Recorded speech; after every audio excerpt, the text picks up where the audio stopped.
Hey TYT, it's Nomi Konst. So there's some breaking news today. Many of you know that I was in Puerto Rico right before the Thanksgiving holiday for a few days. Went all over the territory. Probably covered more than half of the island due to the help of some great people on the ground. You can check out those videos. We actually have a Puerto Rico channel on the TYT Politics page. So if you want to see some of the reporting that's still coming out, because we wanted to make sure that you saw it after the holidays, go to that channel and you can see everything from the coverage of an orphanage that lost its roof to going to Chef Jose Andres's Chefs for Puerto Rico program. You know, they were dispersing food all throughout the island, and we followed them around all day one day. And then, we also covered some other devastation in more rural areas. And then just some of the things that are keeping people's lives together, like artists who continue to perform. So I urge you to check that out. But I don't want to bury the lead here. Today, just about, a little over an hour ago, Senator Bernie Sanders, along with several other, I'm going to go through the press release right now just so you have a sense of who's on board. Senator Bernie Sanders has announced a plan to help Puerto Rico and the Virgin Islands to deal with the devastation that was affected there. It was announced today. There are 5 co-sponsors in the Senate. And it is, the co-sponsors are, it's called the Puerto Rico and Virgin Islands Equitable Rebuild Act. Co-sponsors are Senator Richard Blumenthal of Connecticut, Senator Kirsten Gillibrand of New York, Senator Kamala Harris of California, Senator Ed Markey of Massachusetts, Elizabeth Warren of Massachusetts, Stacey Plaskett from Virgin Islands, and Nydia Velázquez from New York, as well as Darren Soto from Florida. So this is going to be introduced. There's a companion bill in the House, so there's the Senate bill and there's the House bill. And overall, it is endorsed by over 75 organizations. I'll go through just a couple of them so you get a sense. You've got African American Health Alliance, Aid Puerto Rico Now, Alliance for Puerto Rico, American Federation of Government Employees, AFT, American Federation of Teachers, Our Revolution, Color of Change, Climate Justice Alliance, Credo, CWA Communications Workers, Democracy for America. There is a very long list. I will tweet that out for you if you really want to look at it. It's a collection of government aid programs, organizations that work with government workers, and environmental programs, Latino-based organizations like Voto Latino, and of course some of the more progressive organizations out there like Democracy for America, the LEAP, and Our Revolution. So what is in this bill? Because it's getting a lot of attention, and I think this is very encouraging. Whether or not it gets passed is another thing. But the number one thing that it addresses is the debt and privatization. Many of you are familiar with disaster capitalism. The debate right now that I was hearing on the ground from public officials was about how, for instance, PREPA, the organization, the government organization that deals with power. Puerto Rico is not. There's no power in Puerto Rico right now. The government said that 50% of the island was with power, but that was being dispersed. Every single person I spoke to said that is disbursement of power. That is not what people are receiving. I can tell you from my experience that the only power I was witnessing was if somebody had a generator, and that was usually in San Juan. There's absolutely no cell service outside of San Juan. And there are these communities that are completely devastated, maybe cut off from civilization, that don't have cell service, may not have running water, and definitely don't have power. So no power and no cell service unless they have generators. And that's usually in San Juan. And even those generators were failing. We posted a video where we were having dinner one night and the generators went out. And we had to light up the entire restaurant because with our camera lights because the bartenders couldn't make drinks and the servers couldn't serve. But that was in San Juan. So debt and privatization. Puerto Rico's debt, this is from the press release from Senator Sanders' office. Puerto Rico's debt must be addressed to ensure the territory can recover with dignity. Congress must also prevent the privatization of public institutions to benefit creditors in Puerto Rico and the Virgin Islands. Puerto Rico is struggling with an unsustainable $74.8 billion of debt. much of which is held by Wall Street creditors, with an additional $49 billion in unpaid pension obligations. The territory's recovery should not add to the existing debt. So on the ground, the debate, and publicly in Congress, is whether or not they should privatize the power grid. Privatize. So they starve the resources so that in a disaster, the public institutions, the public, PREPA fails at providing power. And then this is when the disaster capitalists come in and say, oh, if you privatize, we'll handle it. Well, how'd that work for Flint? Yeah, okay.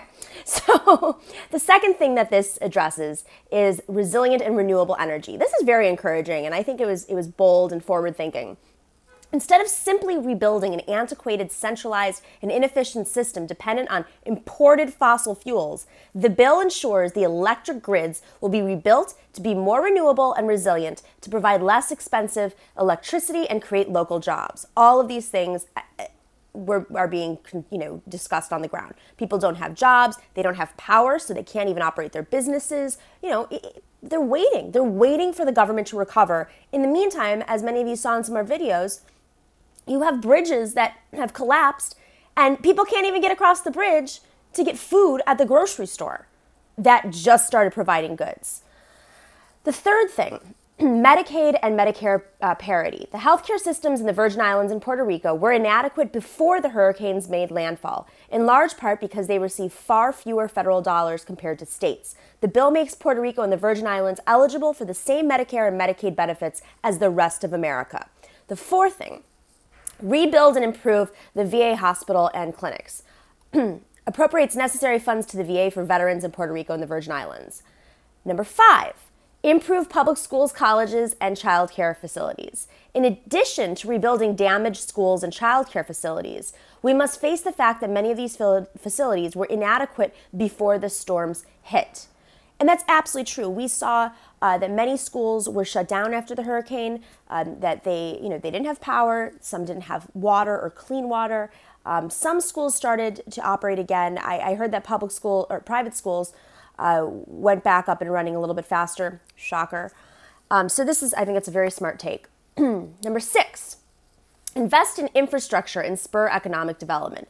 Underfunded infrastructure in Puerto Rico and the Virgin Islands contributed to the severity of the damage from Hurricanes Irma and Maria. In addition to rebuilding damaged facilities, legislation would make significant investments in the island's physical infrastructure to spur the local economy and create jobs.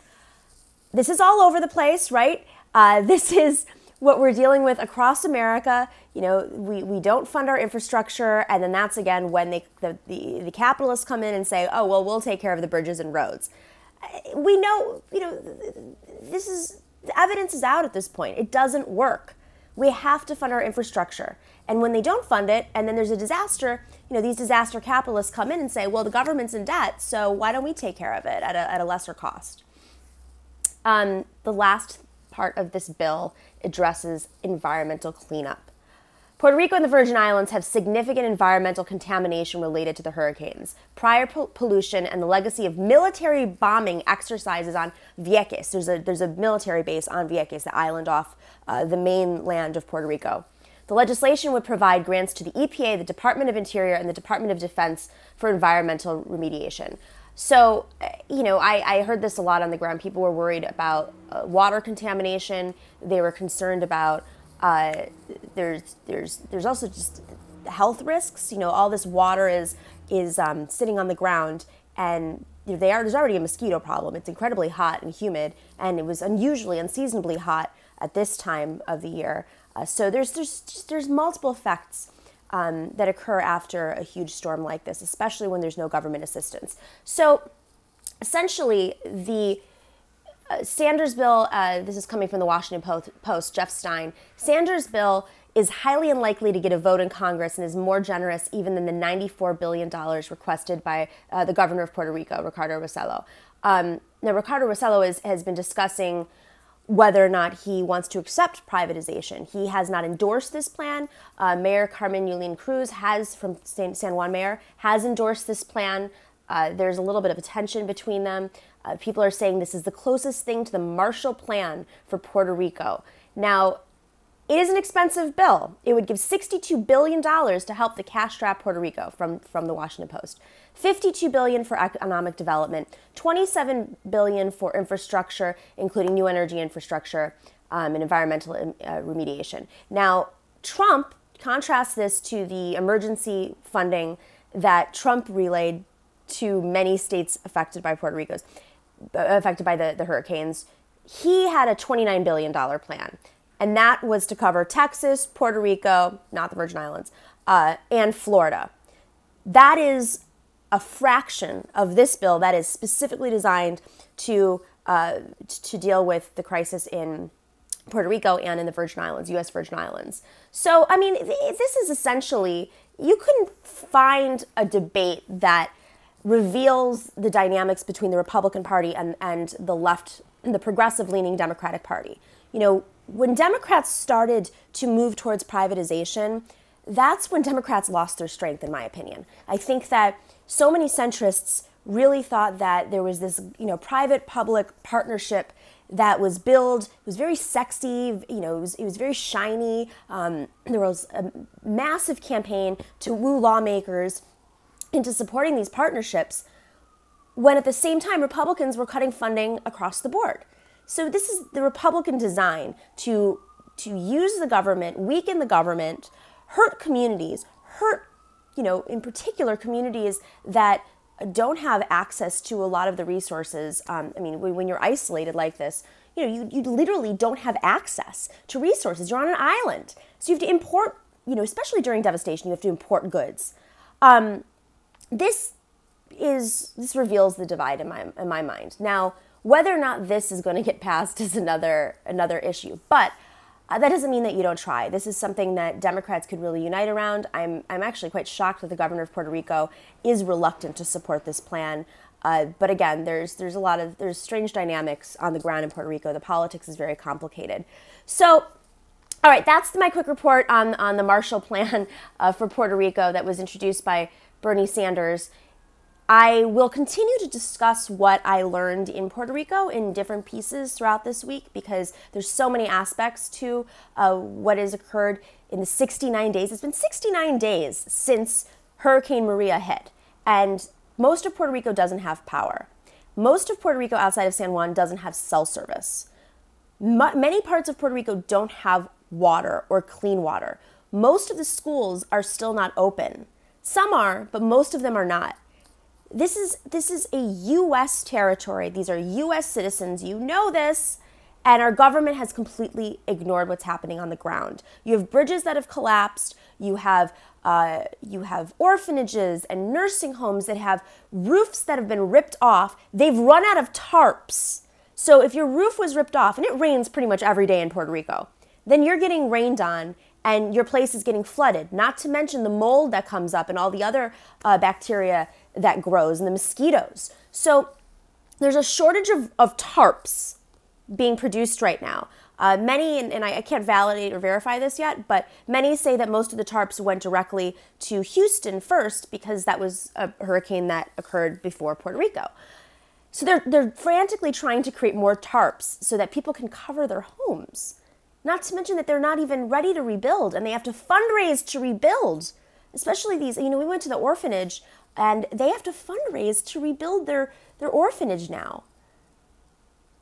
It's a complete tragedy and we're ignoring it, and I'm really hoping that I can get back on the ground in Puerto Rico to discuss more of what's happening. I really think that we just started this story.